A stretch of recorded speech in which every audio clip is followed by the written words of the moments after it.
The year 2019 brought the issue of a soldier's dignity to the forefront of our national consciousness. When Wing Commander Abhinandan Varthaman was captured after his aircraft was shot down, the images that circulated were deeply troubling.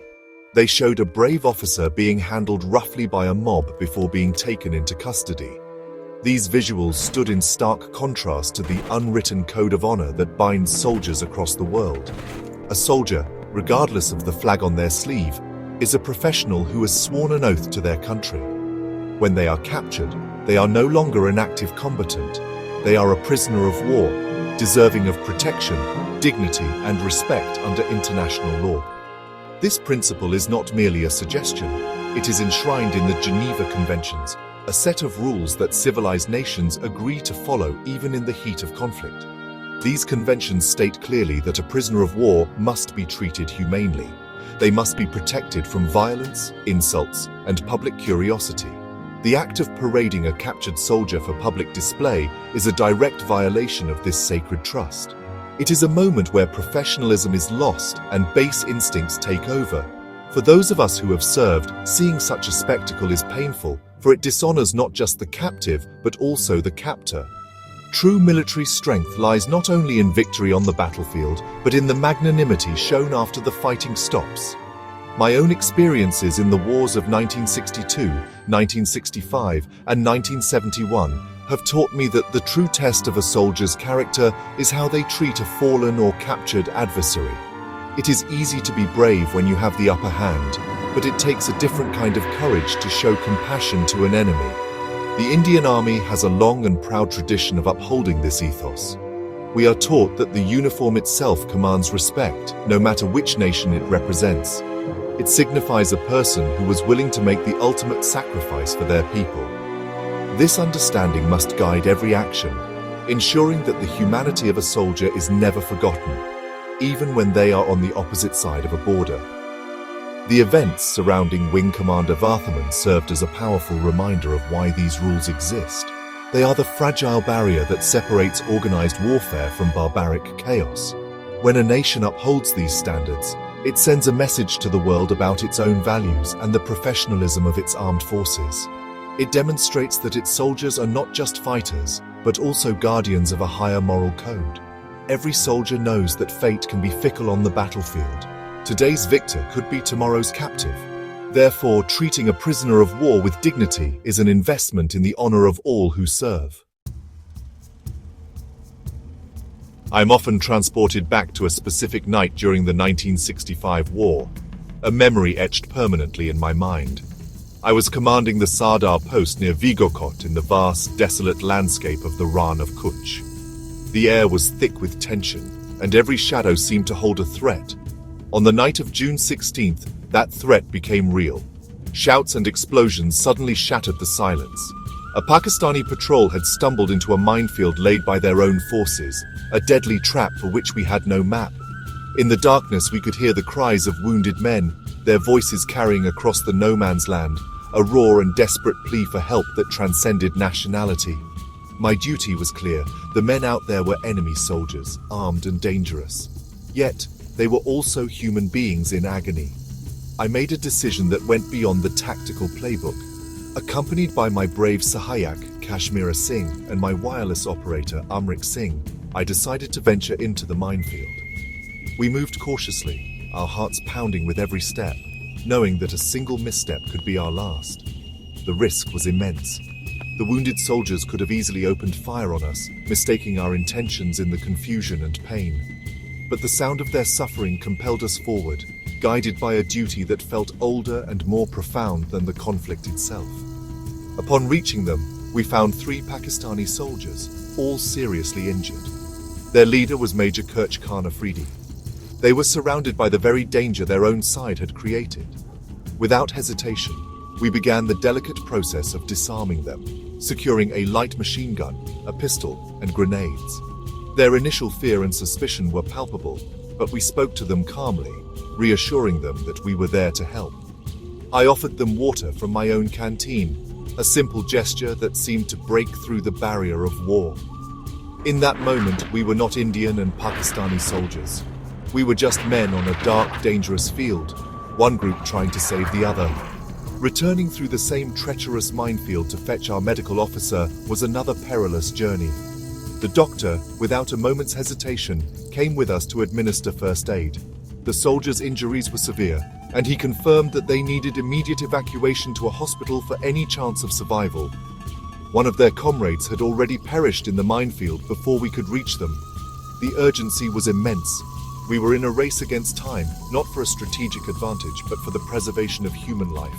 It was a stark reminder that in war, the most important victories are not always fought with guns.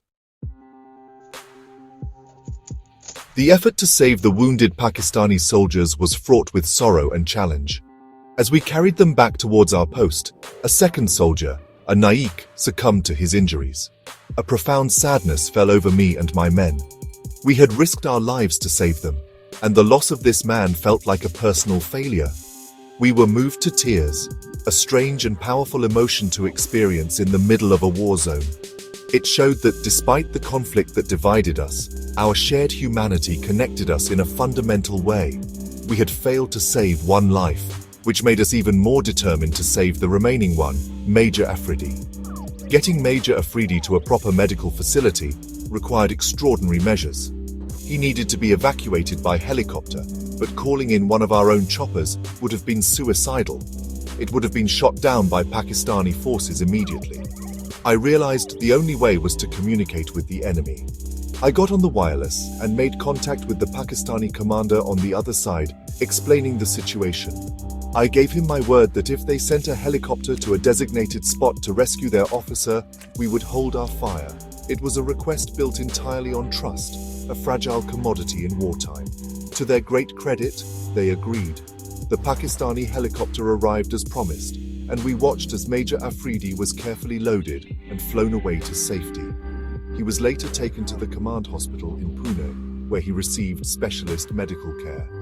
In the weeks that followed, the war continued, but that night remained a quiet testament to a different kind of conduct. After the ceasefire was declared, I received a visit that I consider as valuable as any gallantry medal. The Southern Army commander, Lieutenant General Moti Sagar, came to my humble post in the Rann of Kutch. He embraced me and told me he had a message for me. While recovering in the hospital, Major Afridi had met with Lieutenant General Moti Sagar and asked him to personally convey his deepest gratitude to me. He told the general how I and my men had ventured into a minefield at great personal risk to save his life. Hearing this message delivered by my army commander was a moment of immense pride. It was not just a personal thank you, it was an affirmation that we had done the right thing. We had upheld the highest traditions of the Indian Army, proving that our values of honor and compassion were not just words in a training manual, but principles we lived by, even at risk to ourselves. The story of Major Afridi and the events of that night in 1965 are more than just a war story. They are a lesson in the enduring importance of chivalry and respect in armed conflict. This ethos is the bedrock of the Indian Army. We are taught to be fierce in battle but humane in victory. A soldier's duty does not end with the capture of an enemy. In fact, a new duty begins. This is the duty to protect, to provide care, and to uphold the dignity of a fellow soldier who is now a prisoner of war. It is a sacred responsibility that reflects the character of an army and the soul of a nation. These principles are not unique to India. They are global standards codified in the Geneva Conventions. These laws are a promise that all nations have made to each other, a promise to maintain a baseline of humanity even when diplomacy fails. They dictate that prisoners of war must not be subjected to torture or coercion for information. They must be given medical care, food, and shelter. Most importantly, they must be treated with dignity until they can be safely repatriated. When any country violates these rules, it not only commits a crime, but also erodes the very foundation of international order and mutual respect among soldiers. When I saw the initial treatment of Wing Commander Abhinandan, I hoped that the Pakistani authorities would remember their own obligations and the shared martial traditions that value a soldier's honor. A uniform is more than just cloth. It is a symbol of a nation's trust and a soldier's commitment. That honor must be respected, whether it is on the uniform of a friend or a foe.